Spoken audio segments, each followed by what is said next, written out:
ഉത്തരാഖണ്ഡിലെ നൈനിറ്റാളിൽ 12 വയസ്സുള്ള ഒരു പെൺകുട്ടിയെ മറ്റൊരു സമുദായത്തിൽപ്പെട്ട വൃദ്ധൻ ബലാത്സംഗം ചെയ്തതായി ആരോപിച്ചുകൊണ്ട് വലിയ രീതിയിലുള്ള സംഘർഷ അവസ്ഥയാണ് ഇപ്പോൾ അവിടെ ഉടലെടുത്തിരിക്കുന്നത്. ഏപ്രിൽ 12-ന് നടന്ന സംഭവം ബുധനാഴ്ച പുറത്തു വന്നതോടെയാണ് വ്യാപകമായ പ്രതിഷേധം ഇപ്പോൾ ഉയർന്നു വരുന്നത്. മുഹമ്മദ് ഉസ്മാൻ എന്ന 73 വയസ്സുള്ള പ്രതിയെ അറസ്റ്റ് ചെയ്യുകയും ചെയ്തിട്ടുണ്ട് പോലീസ്. രക്ഷപ്പെട്ടയാളെ വ്യാഴാഴ്ച വൈദ്യ പരിശോധനയ്ക്ക് വിധേയമാക്കിയതായി പോലീസ് വ്യക്തമാക്കി. FIR പറയുന്നതനുസരിച്ച് മാർക്കറ്റിൽ നിന്നും വീട്ടിലേക്ക് മടങ്ങുകയായിരുന്ന പെൺകുട്ടിയെ 200 രൂപ വാഗ്ദാനം ചെയ്ത് ഉസ്മാൻ വശീകരിക്കുകയായിരുന്നു. കൂടാതെ തൻ്റെ കാറിൽ പെൺകുട്ടിയുടെ വീട്ടിൽ ഇറക്കാമെന്നും അയാൾ വാഗ്ദാനം ചെയ്യുകയും ചെയ്തു. എന്നാൽ പ്രതി പെൺകുട്ടിയെ കത്തികാട്ടി ഭീഷണിപ്പെടുത്തി ബലാത്സംഗം ചെയ്തു. പെൺകുട്ടി സംഭവം വീട്ടുകാരോട് പറഞ്ഞു. തുടർന്ന് പോലീസിൽ പരാതി നൽകുകയായിരുന്നു.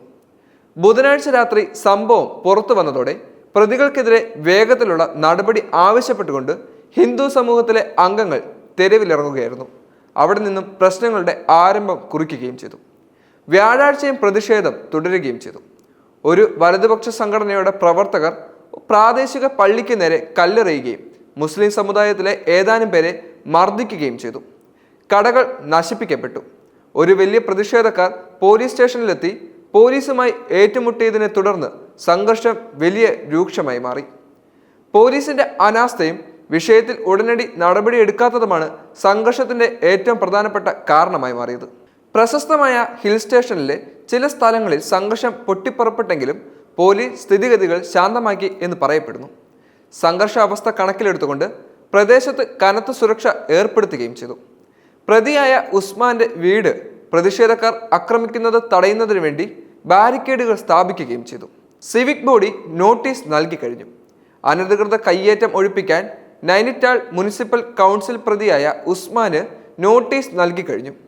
അഡ്മിനിസ്ട്രേറ്റീവ് സംഘം നടത്തിയ പരിശോധനയിൽ ഉസ്മാൻ മുനിസിപ്പാലിറ്റിയുടെ വനത്തിന്റെ ഭൂമി കയ്യേറിയതായും കണ്ടെത്തിയിട്ടുണ്ട്. ഇത് നിയമങ്ങൾക്ക് വിരുദ്ധമാണെന്നും 3 ദിവസത്തിനുള്ളിൽ അനധികൃത കയ്യേറ്റം നീക്കം ചെയ്യുക അല്ലെങ്കിൽ അഡ്മിനിസ്ട്രേറ്റീവ് സംഘം നിയമ നടപടി സ്വീകരിക്കുമെന്നും നൈനിറ്റാൾ മുനിസിപ്പൽ കൗൺസിൽ നൽകിയ നോട്ടീസിൽ വ്യക്തമാക്കിയിട്ടുണ്ട്. ജാതിയുടെയും മതത്തിന്റെയും പേരിൽ വർഗീയത പരത്തുന്ന രാജ്യത്ത് ഇത്തരത്തിലുള്ള സംഭവങ്ങൾ സംഭവിക്കുന്നത് സ്വാഭാവികമായി മാറുന്നുണ്ടോ എന്ന് നമ്മൾ ചിന്തിക്കേണ്ടിയിരിക്കുന്നു.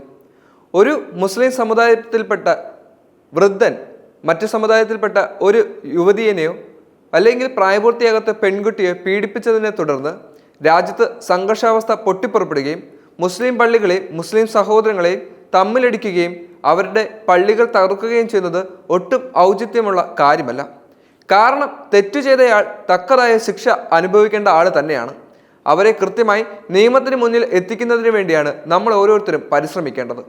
അതിൻ്റെ പേരിൽ അവരുടെ ജാതിയെയും മതത്തിനെയും കുടുംബത്തെയും തകർക്കുന്നത് ഒട്ടും ശരിയുള്ള നടപടിയല്ല. കൃത്യമായ നിയമ സംവിധാനങ്ങളും അതുപോലെ തന്നെ വ്യവസ്ഥകളുമുള്ള ഇന്ത്യ എന്ന മഹാരാജ്യത്ത് ഇത്തരത്തിലുള്ള കലാപം പൊട്ടിപ്പുറപ്പെടുവിക്കുന്നത് ആരാണ്? മതത്തിൻ്റെ പേരിൽ വർഗീയത തുപ്പുന്നത് ആരാണ്? രാഷ്ട്രീയപരമായി ഏറ്റവും കൂടുതൽ നിലനിൽപ്പിനെ ആശ്രയിക്കുന്ന കാര്യത്തിൽ ഏറ്റവും നന്നായി മുതലെടുക്കുന്നത് ജാതിയും മതത്തെയുമാണ്. ന്യൂനപക്ഷ വിഭാഗത്തെയും അതുപോലെ തന്നെ എതിർത്ത് നിൽക്കാൻ സാധിക്കാത്ത പാവങ്ങളുടെ മേൽ കുതിര കയറാൻ നിൽക്കുന്ന ഇത്തരത്തിലുള്ള വലതുപക്ഷ അല്ലെങ്കിൽ രാഷ്ട്രീയ പാർട്ടികൾ എന്തിനാണ് അവരുടെ രാഷ്ട്രീയത്തിലും ഇത്തരത്തിലുള്ള കലാപത്തിലും മതത്തിൻ്റെ പേര് കുത്തിക്കയറ്റുന്നത്? മതം ഇല്ലാതാക്കുന്ന മനുഷ്യനാണോ അതോ മനുഷ്യനെ ഇല്ലാതാക്കുന്ന മതത്തെയാണോ നമുക്ക് ആവശ്യം? നന്മ പറഞ്ഞു പഠിപ്പിക്കുന്ന മതത്തിൻ്റെ പേരിൽ തമ്മിൽ തല്ലുന്ന ആളുകൾ എന്തുദ്ദേശത്തോടെയാണ് ഇതെല്ലാം മുമ്പോട്ട് കൊണ്ടുപോകുന്നത് എന്നുള്ളതും നമ്മൾ ചിന്തിക്കേണ്ടിയിരിക്കുന്നു.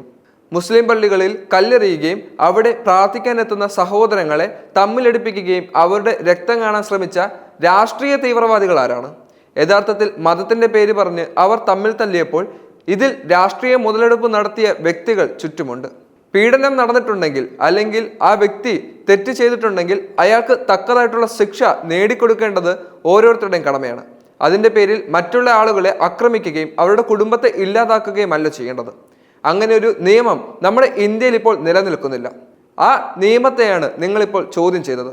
നമ്മുടെ നിയമത്തിൽ വിശ്വാസമില്ലാതെ ഇത്തരത്തിൽ എന്തും ചെയ്യാനുള്ള ലൈസൻസ് ആരാണ് ഇവർക്ക് കൊടുത്തത് എന്നുള്ളത് നമ്മൾ ചിന്തിക്കേണ്ടിയിരിക്കുന്നു. ഒരു യുവതിയുടെ മാനത്തിന്റെ വിലയല്ല നമ്മളിവിടെ സംസാരിക്കേണ്ടത്. ഒരു സമൂഹത്തെ ഇല്ലാതാക്കാൻ തുനിഞ്ഞ രാഷ്ട്രീയ വെറി കാണിച്ചത് ആരാണെന്നുള്ളതാണ് ഇവിടെ സംസാരിക്കേണ്ടിയിരിക്കുന്നത്. തക്കതായ ശിക്ഷ ബലാത്സംഗം ചെയ്ത വ്യക്തിക്ക് ലഭിക്കുക തന്നെ വേണം. അത് ഇനി ശക്തമാക്കിയില്ലെങ്കിൽ വീണ്ടും ഇതുപോലെയുള്ള ബലാത്സംഗ ശ്രമങ്ങൾ നമ്മുടെ ഇന്ത്യയിൽ നടക്കുമെന്നുള്ളതും തീർച്ചയാണ്. എന്നാൽ ഇവിടെ സംസാരിക്കേണ്ടത് അതിൻ്റെ പേരിൽ മതവർഗീയത പരത്തിയ തുപ്പിയത് ആരാണെന്നുള്ളതാണ്. അവർക്ക് തക്കതായിട്ടുള്ള ശിക്ഷ നേടിക്കൊടുത്തില്ലെങ്കിൽ ഇനിയും രാജ്യങ്ങൾ തമ്മിൽ അല്ലെങ്കിൽ ഇന്ത്യയിലുള്ള സംസ്ഥാനങ്ങൾ തമ്മിൽ ആളുകൾ തമ്മിൽ വലിയ യുദ്ധങ്ങൾ ഉണ്ടാക്കുമെന്നുള്ളതും തീർച്ചയാണ്.